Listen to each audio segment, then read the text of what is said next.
wa amma al-yatima fala taqhar, imfubyi ntukayirebe ngo nuko yabuze uyirera uyikabukira uyibwira ngo vaho ngaho, kubera yuko nawe ububyara kandi ukugize ni kuzahabwa. Kama tadinu tudani, menya yuko albirru la yubla wa dhanbi la yunsa wa dayani la yamut. Menya yuko icyiza ukora ntabwo kibagirana, kandi kibi ukora wakorera na mugenzi wawe ntabwo kibagirana. Maktubu inda Allah. Abanyarwanda dufite ikibazo cy'umuco w'uburyarya.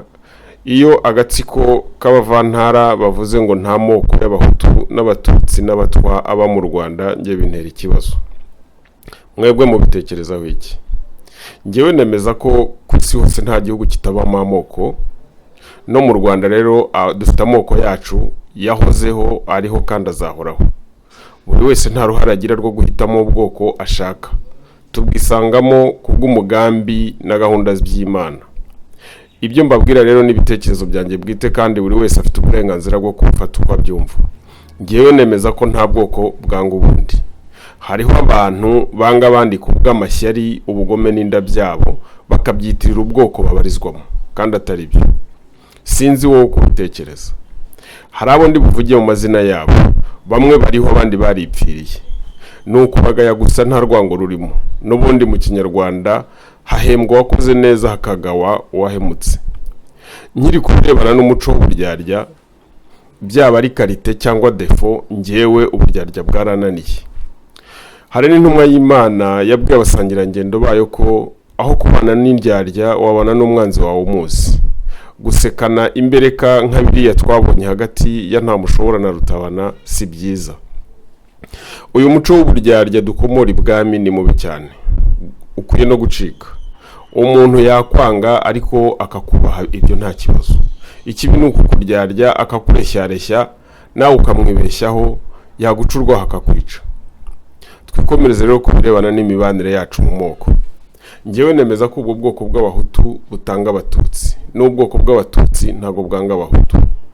Mu moko yose kuva na kera habamo abantu mbwa n'abantu nyabantu twakwita abagabo. Mu moko yose habamo udutsiko twabicanyi tugera ku butegetsi twisasiye imbaga y'Abanyarwanda, bikitirirwa ubwoko kandi atari byo. Amateka twereka ko n'ubwami bwarwo bwari inzu y'umwami utanga agasimburwa n'umuhungu we cyangwa umuvandimwe we, n'abatutsi baricwaga bitari ku rwego rumwe n'impamvu zimwe n'abahutu, ariko nabo baricwaga. Twavuga nk'ubwicanyi bw'inkota y'Imbirima na Matovu, aho Rwabugiri yarimbuye imbaga y'abatutsi ahorera nyina. Hari kandi kudeta yo ku Rucunshu, aho Abega barimbuye ubwami bw'Abanyiginya n'ingoma yabo, umwami Rutarindwa n'umuryango we bakicwa. Hagatikirira imbaga y'Abanyarwanda barimo abahutu, abatutsi n'abatwa. Uwitwa Bizimana Jean Damascene we yumvikanye navuga ko ubwo bwicanyi ngo nta kibazo kirimo, ngo kuko yabaga ari imiryango yabaga yasubiranyemo. No kuvuga ngo nk'umuvugizi w'agatsiko yemeza ko Abanyiginya n'Abega ari umuryango umwe, ariko ko abahutu n'abatutsi atari umuryango. Nanjye ntirubanda murabe mwumva, ibyo tuzabigarukaho. Bimwe mu byo nshingiraho rero nemeza ko ubwoko bw'abahutu butanga abatutsi nibi. Ngewe nabonye igihe cyose abahutu ari bo baba ibiraro by'udutsiko tw'abatutsi. Nta gatsiko k'abatutsi kishora katabonye umuhutu gashyira imbere. Barukambajyayo cyangwa se bitwa ba Divance Pata. Ndabaha ingero. Rukeba François wari perezida wa Runari, ishyaka ry'umwami, n'umwe mu bicanyi ba Runari bisha abahutu muri 59.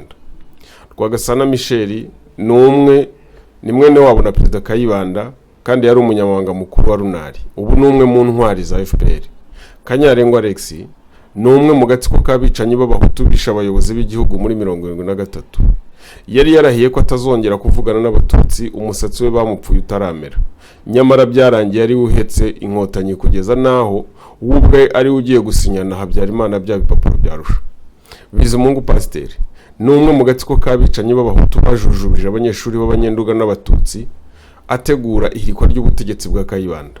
Yumvikanye yasizo yavuga ko impunzi FPR yarimburiye mu nkambi ku Gikongoro ngo ntizitarenze 300, kandi ngo nabwo FPR yirwanagaho kuko izo mpunzi arizo zari zayishotoye. Ngo naho izatsembewe muri Zaire byari ngombwa kuzihana, izindi zigacyurwa bunyago ngo kuko zari interahamwe. Hari 11 camarades cyangwa 11 criminels du 5 juillet.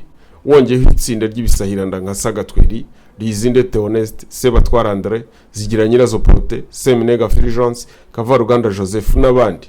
Aka gatsiko k'abahutu n'abicanyi muri 73 badukiriye abayobozi b'igihugu bararimbagura kugeza n'ubu imirambo yabo ntawe uzirengero. Nukureba niba batarabariye cyane ko ngo babanzaga no kubagaburira umunyu mbere yo kubica. Abasesengura amateka rero bemeza ko mu 1973 Runari yaje kuvamo FPR ngo nibwo yaba yarafashe leta ku kigero cya 50%. Aba bahutu bakoreye Runari akazi kari karayinaniye muri 59 ubwo yatanyaganyaga kurimbura abahutu na MDR umugambi ukarogowa n'ababirigi. Akaba ari nayo ntandaro cyangwa insiriri y'urwango, inzigo n'umujinya abarunari bafitiye ababirigi. Nicyo bapfa nta kindi. Hari Safari Stanley na ntambwe y'umuhutu Mukama Abbas. FPR yabifashishije mu gusenya MDR. Safari we yarivugishwaga ngo iyo EDR ubu sinzi niba yatinyuka kubisubiramo. Bamporike Edouard na Rucagu Boniface.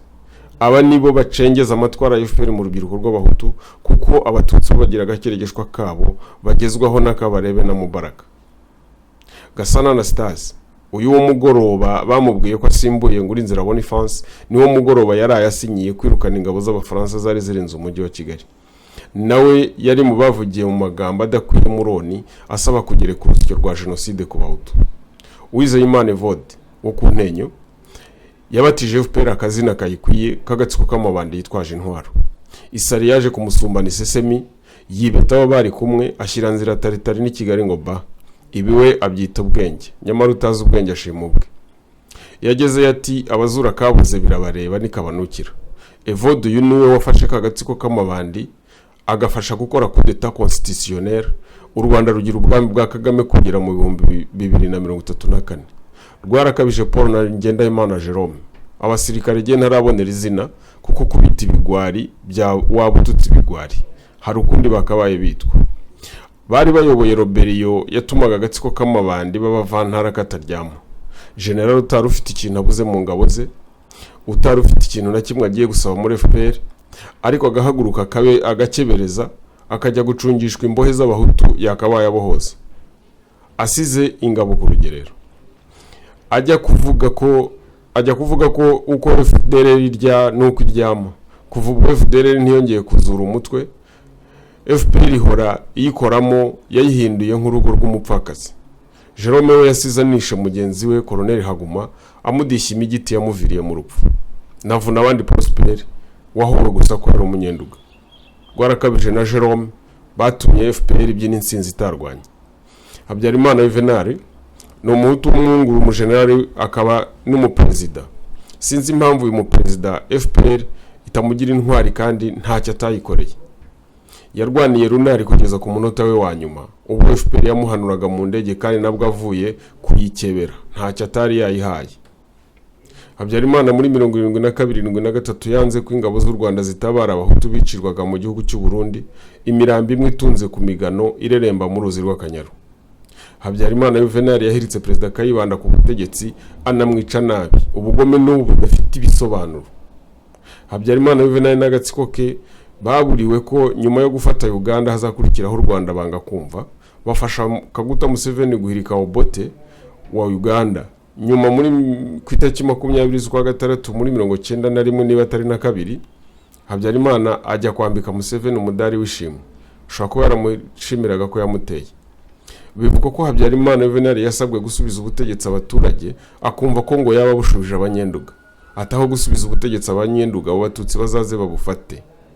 Habyarimana Juvenal n'agatsiko ke kugira ngo izina rya Kayibanda gerigori ryibagirane burundu mu mitima y'abanyarwanda basanye koperative ye yitwa Trafipro bayisimbuza Oprovia. Habyarimana yarebereye yicwa rya Perezida Ndadaye Kiyori muri 1993 kandi abibona neza kari utahiwe. Habyarimana Juvenal n'agatsiko ke babeshya abanyarwanda ko u Rwanda rwatewe n'impunzi z'abanyarwanda kandi ari ingabo za Uganda. Bamwe niwe wanabambitse amapeti, ntiyigeze avuga niba yarayabambikiye mu ihema rya HCR cyangwa mu nkambi y'impunzi. Ubwo kandi yafite n'abakavaruganda ngo bibitangaza mu mategeko ariko badashobora kugaragaza itandukaniro hagati y'impunzi z'abatutsi b'abanyarwanda babaga Uganda n'ingabo zateye igihugu. Habyarimana n'agatsiko ke bashinze interahamwe ziyoborwa n'umututsi. Niba ibikorwa by'interahamwe byakwitirirwa ubwoko, juridikoma byakwitiriwe ubwoko perezida wazo Kajuga akomokamo. Abazishinze bo bakoze ibara. Ikintu rero Habyarimana n'agatsiko ke bahuriraho na FPR ni kimwe, ni urwango banga MDR. Kandi nta kindi zira kitari uko yaharaniye ko u Rwanda ruva mu bukoroni n'ubwami rugahinduka repubulika yigenga. Uretse mu Rwanda rwa Habyarimana na Kagame, nta handi shyaka ryaharaniye ubwigenge bw'igihugu risenywa. Biba ari ugusenya amateka y'igihugu n'ubukunguzi. Icyo bose bibeshyaho nuko udashobora kuvuga amateka y'u Rwanda utavuze MDR. Uko kuyivugaho niko kuyiha ubudasaza, bigatuma ntaho ijya, nta naho izajya. Igikenewe ni ukubahana, abanyarwanda bakabana mu mahoro, kandi birashoboka. Abo bose n'abandi namwe muzi ni abahutu bagenda bafasha udutsiko twiyitirira ubwoko bw'abatutsi cyangwa bw'abahutu mu nyungu zatwo. Kuba hari abibeshye kuri FPR itarafata ubutegetsi byo birumvikana, ariko nyuma yaho nta bisobanuro wabona. Muri Bibiliya niho handitse ngo muzabamenyera ku mbuto bera. Nta munyarwanda rero uyu munsi ukeneye gusobanuza cyangwa kwerekwa imbuto z'agatsiko k'amabande y'abasajya, nuko n'udafite amaso afite amatwi arumva.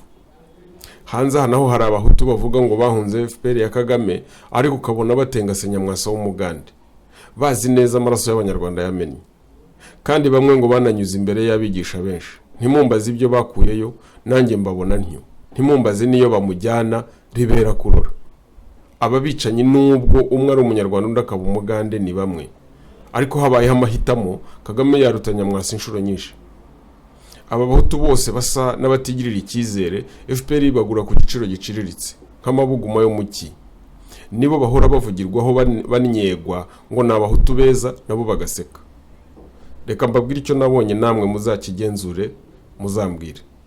Nge naragenzuye mbona agatsiko k'abicanyi bisha abantu mu 1959 n'agatsiko kisha abantu mu 1973. N'utwo dutsiko twombi twayoboye ubwicanyi mu 1990-1994. Udu dutsiko tugizwe n'abahutu n'abatutsi n'ubu nitwo kibazo, kuko dufite ubwibone n'ubwiyemezi. Ikindi nababwira nuko ingoma ya FPR atari intutsi.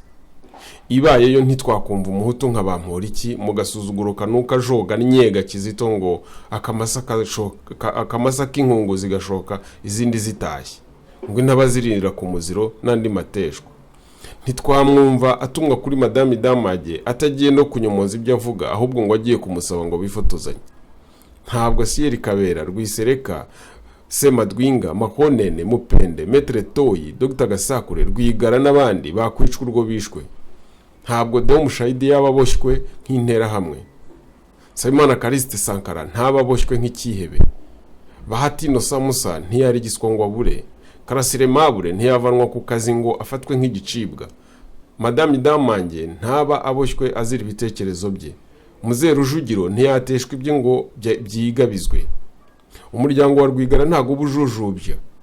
Ibi byose kandi FPR bikora ifite abahutu hafi aho ngaho bayifasha kubikora. Birababaje kubona hari abahutu babyiganira kujya mu mujishi wa FPR. Wakurikira ugasanga ngo ni mwene naka, umwe muri babategetsi tuzi, ngo arashaka ko FPR musubiza ibinonko byase basize bahunga 94 cyangwa ngo bamukure ku rutonde rwa gacaca. Ubundi ugasanga nuwo isari yasumbanye Sesemi agasubiraho, nk'abarwara kabijabo barwigema Pierre Celestin n'abandi. Iyo batabaye abo bombi usanga ari undi mushyomyi nawe usanzwe atunzwe n'akarimi gusa nka Evode Bamporiki Bagatabazi n'abandi. Aba banyarwanda basa n'abatiyizi, bataza amateka yabo, n'abageze mu mashuri gutandukanya ubwenge n'ubumenyi byarabananiye, kuko bose ntawe uyoboye amateka y'inkambi ya Kibeho, ubuvumo bwa Nyamyumba, Nyamutera, isoko ry'amahoko, Kivuruga. Ntibayoboye impamvu abanyabyumba bari Nyacyonga. Ngewe ahubwo ndebye mbona basa n'abarozwe. Ukumva umuhutu nka nta mushobora yita Rutabana Benjamin ngo ni virusi yo kwirinda kuko hari ibyo atumvikana n'abagande ba Nyamwasa. Ibi n'ubukunguzi si gusa. Ubundi Nyamwasa si n'umunyarwanda. Ntashobora no kuba Kanyarengwe w'umugande, ntaza nkanamwita umututsi kandi atariwe. Kayumba n'umwicanyi mukuru. Kutabimwita nuko umuhuguza no kugambanira abo yishe. abantu rero mufashe FPR inkotanyi kujujubya abanyarwanda haba mu Rwanda no hanze, mbabwiza ukuri, murarwaye, mufite uburwayi bwo kutigira ku mateka yanyu ndetse murarembye.